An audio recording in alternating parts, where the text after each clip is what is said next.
My name is Dr Chris Galloway. I'm the Head of Public Relations at Massey University in Auckland, New Zealand. I'm here on my 5th visit to the Islamic Republic of Pakistan. I'm very glad to be here.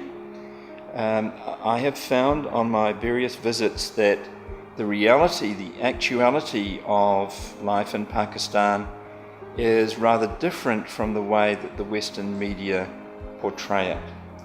I am a public relations scholar. I did my PhD at Monash University in Australia. It was called Developing Risk Literate Public Relations. In New Zealand, I teach courses that have to do with risk and crisis and something with reputation. And I also teach writing.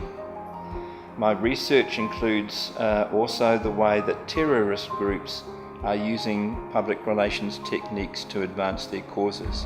And I've looked at both the Israel-Palestine or Palestine-Israel conflict, also the communication strategy, the media jihad of Daesh, and I'm looking currently at the topic of information warfare. I think, and it's hard to describe, it's like trying to describe why do you like someone.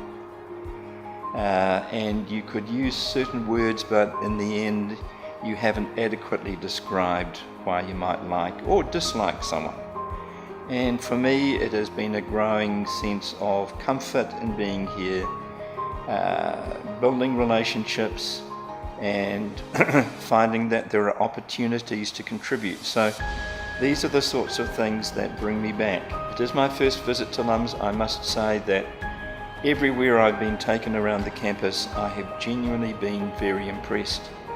I've seen some top-level facilities that equal or better what we have at my home university. I was particularly excited to talk to the people in the incubator centre where they are fostering entrepreneurship and innovation.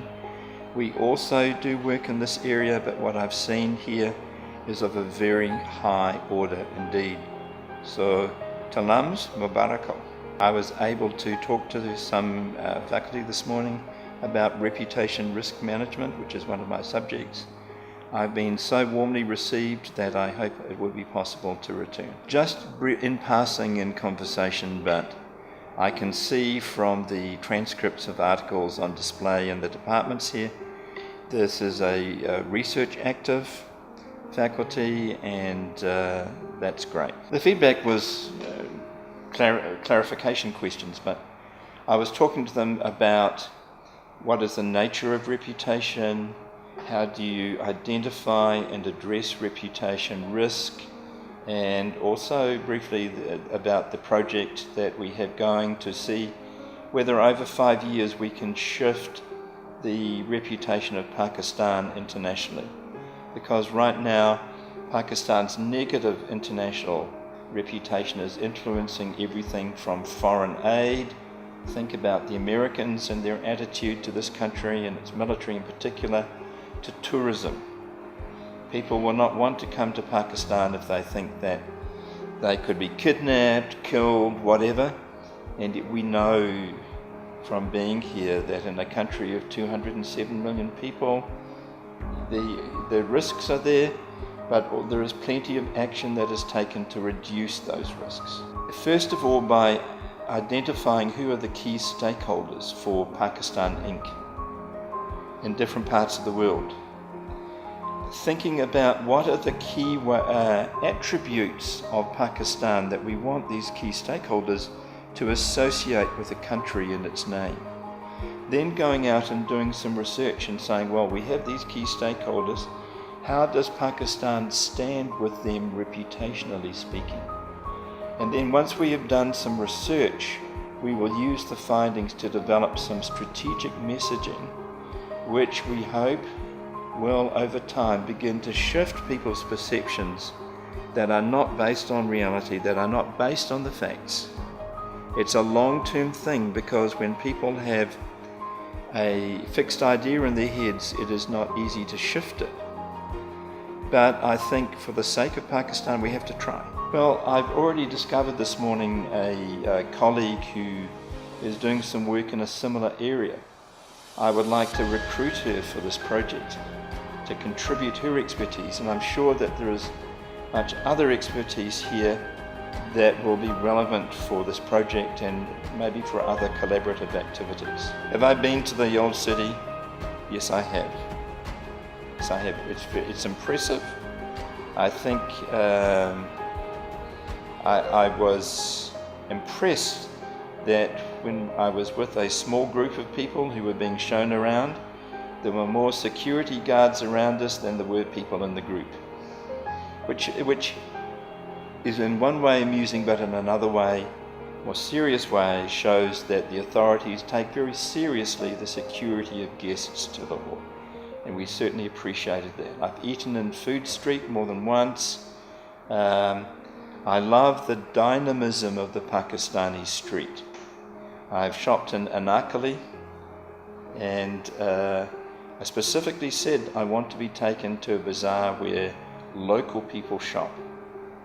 And it's chaotic, dirt everywhere as well, motorbikes going in different directions everywhere, and there's energy. And I love that. I would far rather go to a place like that than go to a shopping centre where everything is quiet and music is playing and you have to just about pay to breathe the air as you go into the store. I said to someone last time I said, we will have to do a curry challenge, see who can eat the spiciest curry. So far I've only gone a little way in that direction, but I do enjoy curry. I do enjoy the food here. It's in a place like Lahore, which is not only the cultural capital of Pakistan, but also the food capital of Pakistan. What more could you want? Absolutely, I would. You will find in a country like New Zealand, Australia, Western countries, this perception that it is so unsafe. And then some of it, and I think this relates to what we were talking about earlier, has to do with Westerners' perception of Islamic dress code and Islam in general. So they think that in an Islamic society all women are downtrodden, are doormats, etc. I can recall that a few years ago I went on a visit to Iran, and I ended up saying to one of the women I met, you Iranian women seem to tell your husbands where to get off. And she said, we do. So I have learned that some of these stereotypes are just that. They are misleading impressions of a country that may be based only on a tiny little bit of reality. Pakistan Zindabad. Look, I think that one of the things that I think is really important for both faculty and students is to have in mind that life is about more than just making money. And someone once joked, money's not the first thing in life, but it's way ahead of whatever is second best. But that they should be conscious of the opportunities that they have to contribute to nation building. Now, in Western societies that are very focused on the individual, this is a concept that people find hard to grasp. But in a country like Pakistan, which, of course has its minorities, Christians and others, but a great majority of Muslims, there is an ideological, a religious foundation of shared values on which the nation can build. And I know that Pakistan has had a problem with brain drain. So I guess my message to people in the business school is see if you can develop sustainable businesses that will not only earn you a good income, but also contribute to the growth and development of Pakistan. Nobody wants to come from a country that some ignorant people in the West view as close to a failed state. I'm sure that Pakistani young people are already proud of their country. So, but that's something that's in their hearts. How about doing what you can to give that reality, to make that happen? Pakistan's Zindabad.